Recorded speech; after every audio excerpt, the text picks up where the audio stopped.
جعل الله تعالى الرجل له القوامة على أهل بيته لما يعلم ربنا جل وعلا في الرجل من القدرة على التحمل والشدة في الحياة.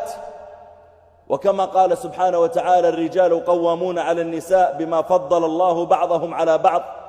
فضلت المرأة على الرجل بقوة العاطفة وما شابه ذلك وقدرتها على تحمل أطفالها، وفضل الرجل عليها بالقدرة على الشدة وتحمل الشدائد.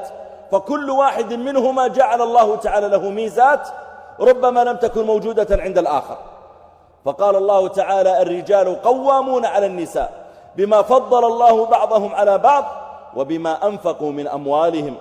وهو قد دفع لها المهر ليصنع هذه الأسرة الكاملة، فهو المسؤول عن الأسرة، هو الذي أنفق المال، وفي الغالب أيضا هو الذي يصرف على البيت في الغالب، وإن كانت المرأة ربما عملت وصرفت، لكن في الغالب هو الذي يصرف على البيت ويوفر المسكن وغير ذلك من الأمور. فجعل الله تعالى له القوامة، لكن هذه القوامة ينبغي أن يعلم أنها لا تتضمن شدة وعنفا منه أو سوء تعامل، بل اجعل في نفسك دائما قول النبي عليه الصلاة والسلام: خيركم خيركم لأهله.